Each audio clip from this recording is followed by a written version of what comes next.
Hey, what's going on, everybody? This is Lee Van Dam here, and bring you another episode of the Morning Cup of Combat Analysis.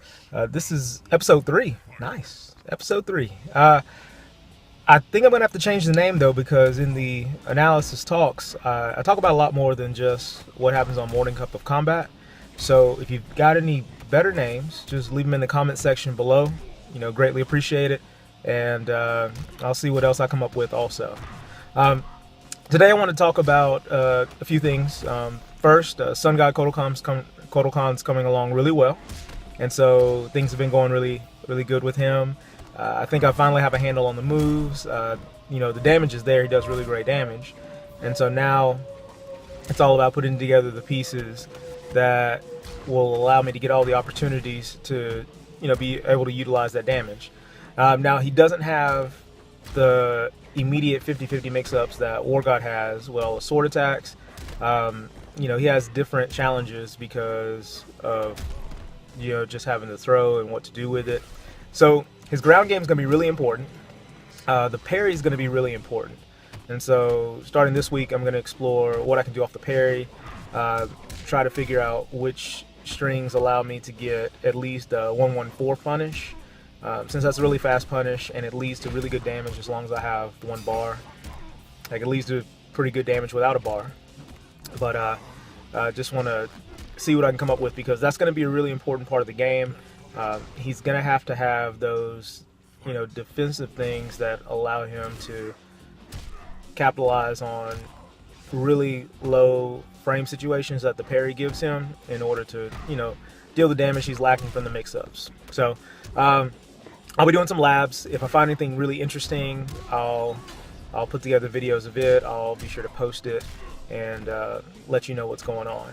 But on top of that, the really important thing is going to be ground game.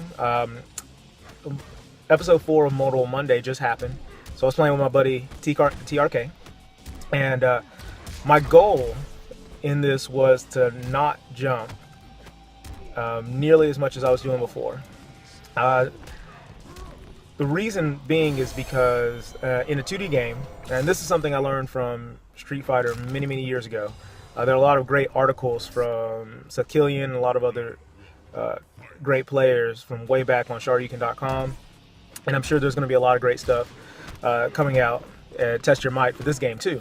But in a 2D game, normally, unless it's like a Marvel type game where everybody flies around, jumping is oftentimes the worst thing you can do unless you've planned it and you have full intentions of taking advantage of someone who can't do very much about it. The reason being is because usually when you jump, you can't block. So if you're jumping on reaction to something, which is what some characters are based around, they're going to use their anti-air to hit you because that's their goal. If you take Ryu, for example, from Street Fighter, and Ken, Fireball, Shoryuken character.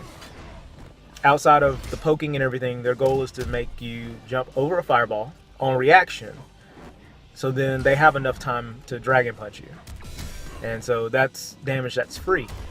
And if they can do that enough, then you're going to lose, just because you're not even going to be able to get in on them to do something about the fireball, which is controlling so much space. So in this game, the ground game is still very important. You can't block in the air, so very few characters have something that they can do about it. Scorpion has teleport.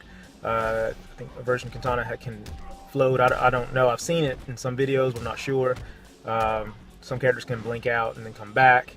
But overall, if you jump, you normally need to be doing something that's really high priority because you intended to do it, or you just better hope they don't anti-air you. And Kodokan, he has a decent anti-air. He has the uppercut, which is pretty good in front of him. He has the anti-air grab, which trades more than I think it should, versus jumping 3 and jumping 4. But that's different. It's a different video altogether. It still works really well, and it still gives you really great opportunities when you spin a bar and somebody's jumping. You also have air to air 1 and air to air 2, which are really good, and for Kodokan they lead to a lot of damage. Really good combo opportunities there. So jumping is bad. You want to try to force your opponent to jump, so that's where poking comes into play. And so Kodokan has some really interesting moves that help him cover a lot of ground, especially in Sun God with him being a grappler. That's really important. So he's got like down 4. He's got 4 plus 1 2, which is a shoulder charge into the mid punch.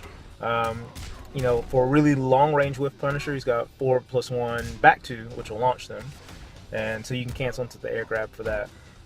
But so throughout this video, which I have Mortal Monday playing in the background, I'm using a lot more of the down 4s, a lot more the shoulders to move in, because it's a much safer approach than how I usually am running around with 4 plus 2, which everybody's like, hey, stop doing that, please, because somebody's going to kill you for it, which is true, I'm sure.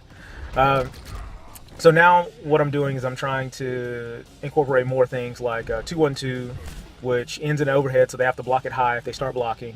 Down 4, which gives a lot of hit stun for you to move in and do something else. Down 1's always helpful for stopping back dashes. Down 3, still great, and that and down 1 for setting up tick throws on hit or block. Using more things like the armor for the EX Sun God choke.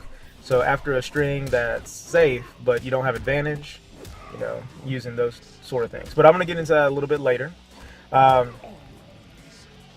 Some of the other things I want to talk about besides the importance of ground game is the difference between mix-ups and reads. Well, actually, guesses and reads, because mix-ups are something that someone puts you in, and then guesses and reads are things that you can control sometimes. So the first thing I want to talk about is the mix-up itself. Okay, so mix-up is typically defined as when you on offense are at the advantage to where you can put someone in a position where you can do at least 2 different attacks at 2 different levels, whether it be overhead low, whether it be an actual strike versus a throw, to where they need to guess between 2 options, at least 2 options, in order to successfully defend what you're about to do. So, a lot of people on Test Your Might are really big on the 50-50 overhead low mix-up, because it's really easy. You basically are making someone either block standing or block low, and if they guess wrong, then you get to deal more damage. If they guess right, then in a perfect world, they'll get to deal damage to you or reset the situation or whatever. So everyone's really big on that. Another example of a 50-50 that everyone has is the strike versus the throw. And so, when you're close enough to someone and you're on advantage, they have to guess whether you're going to attack again or whether you're going to throw them, because they can block the attack, but they cannot block the throw. So regardless of what happens, they still have to figure out what's gonna happen. These 2 mix-ups are things that I'm used to in Tekken, because you basically have different height levels, and so you always have mid-low mix-ups, and you always have strikes versus throws in Tekken. But I want to play this example. This is one of just mix-ups and guesses, and these are 2 really great players. You've got Tom Brady and you've got CD Jr. This was part of a 1st to 10, and this is when CD Jr. was learning the matchup versus Grandmaster Sub-Zero. And so I'm going to play this for you right now, and so that way you have an idea of Tom Brady imposing mix-ups, and then you'll see all the things that You'll see all the things that have to happen as far as for CD Junior when he's having to guess. And so I'm gonna go ahead and play it now.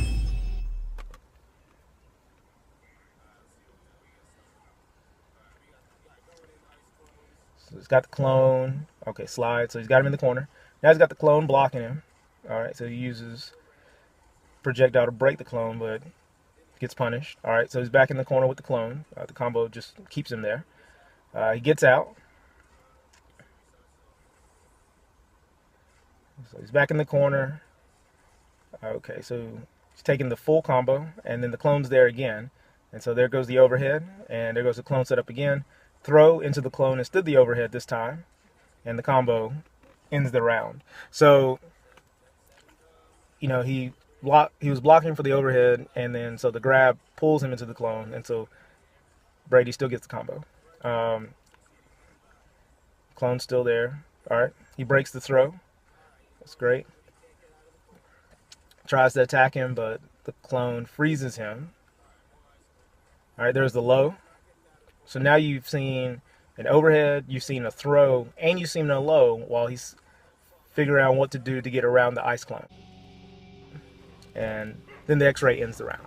So there's a lot going on in a short period of time. And so Tom Brady, in that small sample, made him guess a lot of different ways to try and get out of the situation he was putting him in. CD Junior had to guess between an overhead chop, he had to guess between a low attack, he had to guess between a throw. So he only had a 33% chance to get it right unless he had noticed a pattern, and all of them led to damage. All of them led to combos. So it's crazy, absolutely crazy. But you know, so typically when someone says that you're made to guess, that means that you were on the defense to begin with, and then you had to choose between what you thought could happen and block without a lot of preparation to try to save yourself. Okay, so, you know, a lot of times people talk about making reads as well, and reads are a little different. Can reads be a good guess? Yeah, they can be, absolutely, absolutely. But usually a read is something where, for one, with a read, normally you're 100% committed when you make a read. You're thinking, I know this is going to happen, and so I need to do this in order to counter what is about to happen. Or, yeah, that's basically it. The read says, I know what's going to happen, and I need to do this specific thing in order to counter it. So one example is, like, say someone's throwing the fireball, which I'll actually play a video of this in a little bit. But a simple read is you're in a match, somebody throws a projectile, and so you block the first one, and you think they're going to throw another projectile, so I'm going to go ahead and jump over it so that way I can hit them before they recover. So when you jump, you're jumping because you've already committed to yourself that the projectile is coming. You know they're going to do it. You know they're going to do it, so you're going to preemptively jump over it so you have time to attack them. And so, you know, that's making the read. And so I'm going to go ahead and put the video up for that.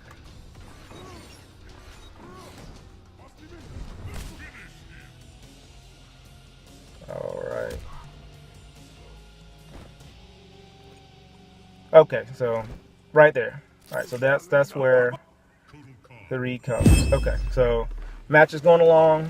I caught him with the grab and threw him over the corner. Okay, so things are still going, and all right, so he's coming back. Combo's there. Wow, that was crazy. Okay, so now I'm far away. He's throwing fireballs to chip me out, and then I know the fireball's coming again, so I jump over, attack, and I made the read. I was right, and so I won the round. I won the match. Actually, I won the match. Okay, so that's a simple example of making a read. You think you know the fireball's coming, you jump over it, and that's it. Here's a really more complex example, and this is from a match I really loved watching, and this is a few years ago, but it was it was up in Northeast. It was at Big 2, number 29. Zeus was playing Sanford, and Zeus playing Claw Vega. Sanford's playing Sagat. And so the reason this is so amazing is because, well, let's just watch it first. Let's watch it. 10 seconds. 10 seconds. Uh-oh. Sanford's looking for the setup. Yeah. Let's take the grab. Ooh, take the grab. Ooh. Just take another 5 grab. seconds. Take another grab. Take another grab. Oh. Wow. Oh! Are you serious? Zeus! Okay. So wow. Yo! I still love it every time I see it. But okay, so what's happening is Sanford's got him in the corner. He throws him. So now he's got to guess between another throw. He hits the overhead. He moves in to carry uppercut and chip him out. The only thing that Zeus can do, and he knows this, he knows he's coming to chip him out, is use the invincibility of the backflip to go through the uppercut so he doesn't take any chip damage and die, and then win the round. Absolutely insane. It's the only way he was going to win. He knew it, and so he called it, because if something else would have happened, if he didn't confidently think he was going in with the invincible tiger uppercut to chip him out, then something else could have happened and he could have lost. But since he knew that's what it was going to happen, the backflip comes out, the tiger uppercut misses, and it's great. It's wonderful. Fantastic. So, you know, that's just a gist of things that people talk about in the fighting game community, so that way you have a better understanding with some examples of how those work. You know, when you level up your ground game, it helps you to really impose your will on the other person, because when you know your moves and you know your normals extensively, then you know the ranges well, you know what's going to beat out what, you have a better idea of what you should throw out, so you end up playing a safer game because you're only using the things that you know will work, you know the things that will connect. You're canceling things into special moves if you need to make them safe, because you already know, you know, at this position that's what you have to do. And so, you know, that's in a nutshell why the ground game is so important, and that's also why I'm going to be working really hard to improve my ground game, because especially with Sun God Kotal Khan, I'm going to need everything I can in order to make sure that I put the opponent in situations where they want to do something outside of their game plan. The sooner I can get them to be defensive and to try to look for solutions outside of their original game plan, the easier the match is going to be for me and the better results that I'll have. So, you know, I'm going to have more of episode 4 of Mortal Monday playing in the background for just a little bit, because it has a lot of examples of what I'm trying to do to improve my ground game. It's a lot of examples of, you know, as far as with TRK, when he wins, you know, he wins because he took me out of my comfort zone and he took me out of what I was trying to do. So he made me stop using my game plan. And you'll see when I win, it's because he's having to react to what I'm doing. He's not able to really establish his intentions. He's not able to establish his goals of what he wants to do in that fight. And so he ends up losing. You know, but sorry, this is a little long-winded. I have more topics to talk about, but I hope you stay tuned, because I'm still going to be working hard for any tech that I can find. I'm going to be looking for more matches to review, to try to get you some more content to show you what my intentions are, what things I've done to improve my game plan. And so I appreciate you watching. You know, look forward to the next video. Any new tech that I find, of course, I'll share it with you. You know, don't forget to like this video if you like it. Don't forget to subscribe if you haven't. And you know, check out the other videos. I've got a lot of tech. I have a lot of matches where you're seeing me progress and get better since the first episode of both Mortal Monday and Morning Cup of Combat.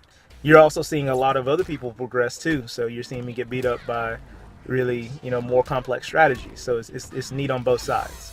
But this time, that's going to be it for today. Again, I appreciate everybody watching. This is Lee Van Dam. And so until next time, be well and God bless.